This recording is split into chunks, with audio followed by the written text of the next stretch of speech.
Thank you for joining the Hope and Possibilities podcast. I'm Nola Simon, and today I want to talk about my theory about presence. So long story short, I had applied for a TED Talk. It was actually a global TED Talk, which I've never actually seen them do that before.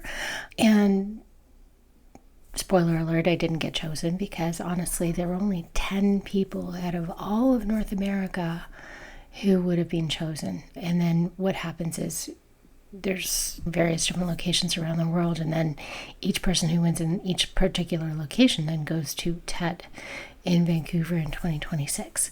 Odds were never in my favor, but I applied just because I wanted to at least put this idea out there in the universe. And I thought TED was actually a good place to start because if I got it, that's great. And if I didn't, it at least gave me an excuse to actually start publicly talking about the idea. So essentially what the idea is that we need to really look at the way that we talk about work and how the stories that we tell are embedded in presence. Because quite honestly, if I look back at the way that my career has evolved, when I tell stories of success, a lot of the stories of success that I have are not actually based on location, because the work that I did was really never in person. My clients were always like somewhere between 1,500 and 3,000 kilometers away because I was based in Toronto, and the majority of the time my clients were in the US. They weren't even in the same country. So the success that I have that was directly related to the work that I was responsible for, it happened in the ether, on a phone call, in a webinar. I did get to visit some clients, but the majority of the time that I was with that company, over 17 years, I didn't actually meet the majority of my clients, and the majority of the work that I did was done over computer, over phone, and it wasn't directly in person.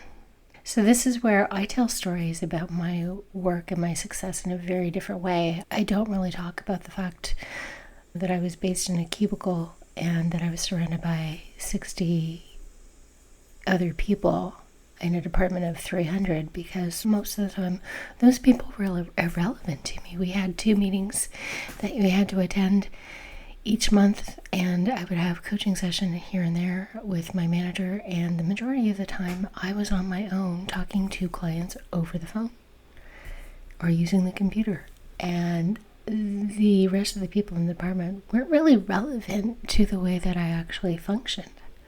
And even if I did have to ask for help, I wasn't really asking for help from the people around me. I was still going to other departments and most of the time using technology to do that interaction. So I tell stories about my work success in a very different way. I don't talk about body language. I don't talk about what I wore that actually was influential. I don't talk about how it felt to walk into a room and present and the changes that I did, because honestly, when I did do those types of presentations, I was virtual. I did one leadership presentation. They were all in a conference room because they had been selected to actually be part of the leadership team.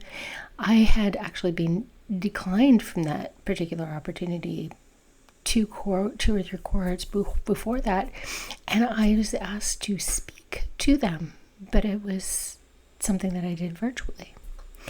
So I talk about my successes in a very different way because I haven't found in person to be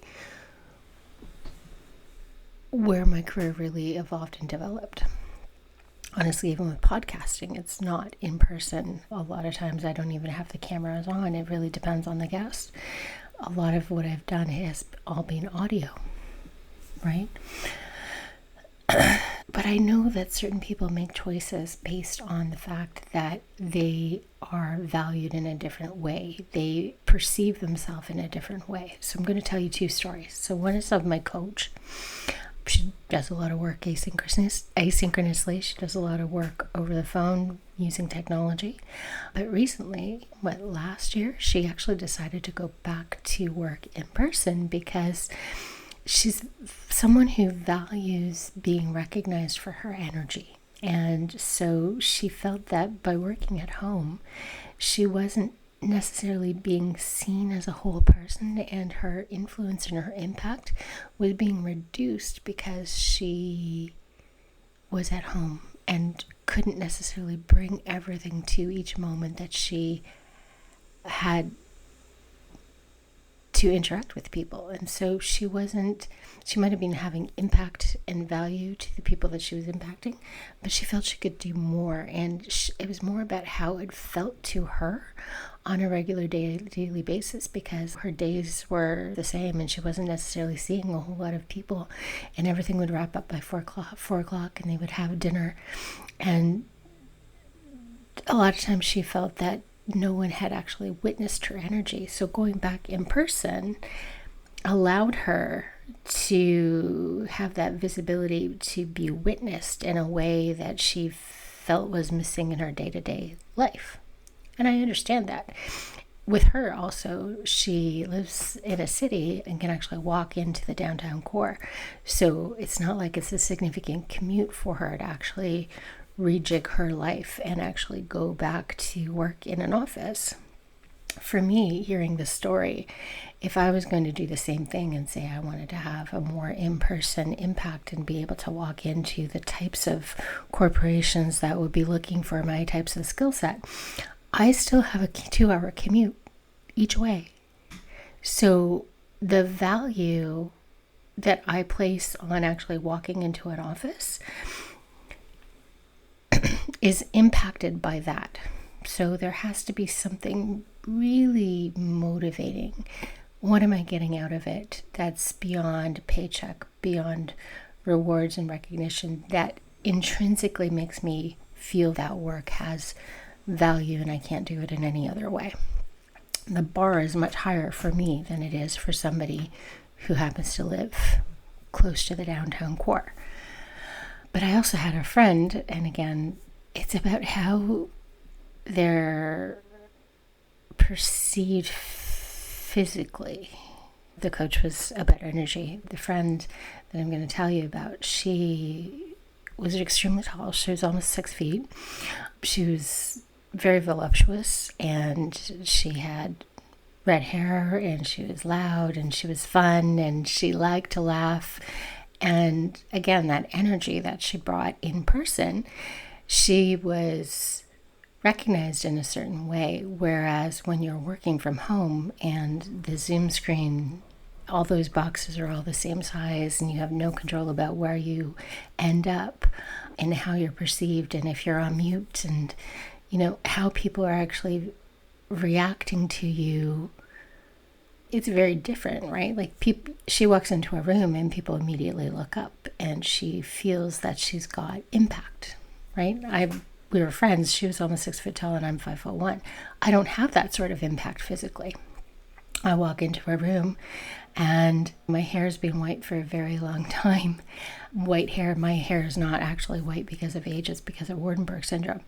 But there's an association with that. So me walking into a room, I'm short, I have white hair, and the impression that I give in person is often devalued because of societal norms in terms of ageism and possibly even misogyny. Now, obviously, she had the misogyny aspect available to her as well, too. It's not necessarily just related to me, but it's that pretty privilege, right? That energy, that perception that in person you have a certain impact on the way that people value you.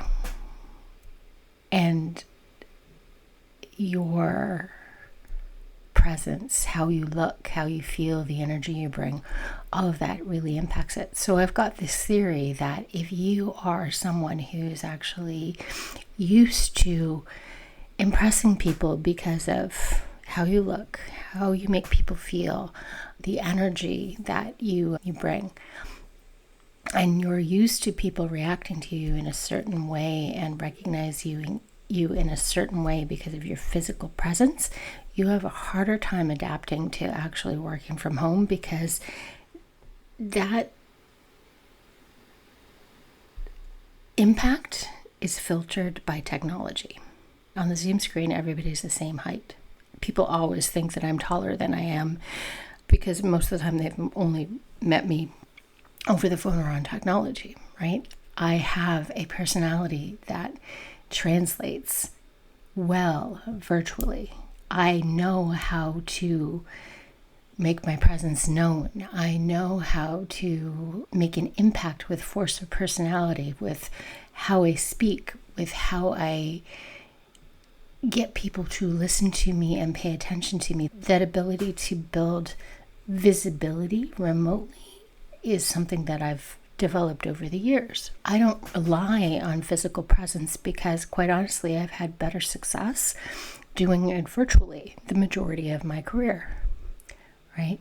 So this is something that I think is unacknowledged by people when they're debating whether in-person or virtual is the best scenario, because quite honestly, it depends on the person and their individual skills, abilities, but also their individual version of presence and the stories that they tell themselves related to how they actually make an impact. If you're used to making an impact because of your energy, you might be able to adopt that in the virtual world, but it's harder, right? If you're used to people noticing how tall you are, how voluptuous you are, how loud your laugh is, that's something that you might be able to convey on a screen, but it's harder, right? Again, it's what gets noticed without actually being verbalized, without actually being made concrete. So that impact of body language, again, it can be conveyed on a screen. This is where movies and videos and everything that we watch virtually as well too obviously gets conveyed on a screen. But in a corporate environment, that reliance on body language isn't necessarily as explicit, isn't as necessarily as put in the forefront as your presence is. So how do you still make that impression without being explicit about the changes there? Because everything also is filtered through professional behavior. And what does that look like, right? Like the stories that are told in Hollywood and music videos and all that stuff, they tend to be very different types of stories that you would actually be telling in corporate, right? They've got a lot of emotion. They've got a lot of dependence on relationship. There's a sexuality to it that's usually, hopefully not present in corporate environments, right? Because you want to make sure that everybody feels safe, right? But this is the type of thing that I think needs to be discussed, and we need to develop language about how we actually talk about that. And this is where autonomy comes into play as well too, is people aren't necessarily resisting the office because they just want to be contrary. They might be adapting to the office, and working from home actually helps them avoid things that are detrimental to the work. For example, if people don't know that my hair is white and I don't tell them, nobody ever knows, right? Only when they see me or they see a picture of me would they actually even know. A lot of times people mistake me for blonde, right? It creates a whole different story than when you actually see me in person, right? That storytelling that underlies our reputations, how we're perceived, really makes an impact. And so when there's autonomy, what fuels the work? I might choose something that's very different from somebody who actually feels that their energy, their physical perception, their physical presence really is what fuels the work, right? Because we're doing work in different ways. We're using our influence in different ways. And that, I think, is part of the story that gets overlooked, because if you look at the reports in terms of the height of CEOs, and if you've ever had the pleasure of walking into a sales conference where it's dominated by men, especially in the Midwest US, and everybody's over 6'4", and you walk in and it's like a sea of suits with shoulders that are a foot taller than you are, your understanding of how you make an impact in that audience is going to be very different if you're 5'1" versus 6 foot. If your energy is not necessarily that of an extrovert, but of an introvert or an ambivert, and you need time to actually recharge after you've actually been super social, how you make an impact and how that changes your energy, that's going to be very different. And this is where, for years, for decades, honestly, we've had to work in person, and the people who have personalities and energy that's less suited to that extroversion that has always had priority, we've had to adapt. We haven't had a choice. What's happened with the whole work from home and working virtually and working from anywhere, whatever you want to call it, is those people, which I myself am included in those people, we've seen that we can make an impact in different ways that doesn't drain us. So we have options that we've never had to be able to do the work that is work that we're perfectly capable of doing, but in a way that doesn't drain us. So that's another aspect as well too. And that's where the agency and the autonomy to work in a way that fuels the work is really honestly individual. And that's an aspect that we haven't talked about either. And then you add in AI. How does this really impact things? The interesting thing about AI is that we have this perception that AI might really just come in and start doing work the way that humans would do that work. We don't understand AI enough, but there are stories dating back to like when IBM was running artificial intelligence and doing chess with computers. So they would pit humans against computers, and how Big Blue would actually play chess against a human. Computers play chess entirely different from the way humans do, because they look at all of the games that have ever been played to look for the optimized moves, whereas a human doesn't have the brain capacity to do that at a really quick pace, and humans never play chess like that. So how does AI really impact how the work gets done?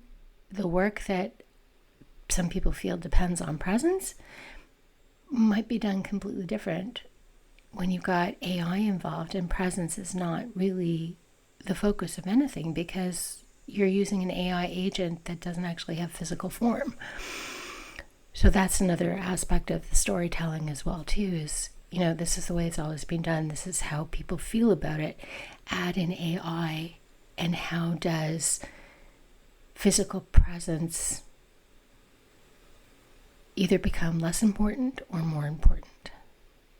That's another aspect that I need to explore as well too. And I think this is a fascinating way to think about what the future of work is going to be like, and how we influence that, and what we're drawn to will be very different based on how we prefer to work and what opportunities are available to us. So anyways, that essentially is the TED Talk idea that I had in mind. And I will be fine-tuning that and looking for more stories. I'd love to have people submit stories to me about either the fact that the way that they've worked in person really makes a difference, and this is why, explaining it. Because honestly, I'm fascinated to see what the biases are there, right? Because there's bias one way or another. So what is the commonality? I'd love to see more stories that you explain your success stories, but focus on how the location, the presence, who was around you, how those factors really either made or broke the success. And how you tell those stories would be fascinating to know. So if you want to email me, it's nola@nolasimon.com. It's on my website if you can't find it, but it's www.nolasimon.com. Again, email is nola@nolasimon.com. And I'd love to hear your stories of success, specifically focusing on location and what you're either able to achieve in person or what working virtually and removing the physical presence as a factor really allowed you to do that you weren't able to get accomplished in person. So either story is something that I'm interested in reading about. I'd love to collect those. So if you are interested in sharing with me, that'd be great.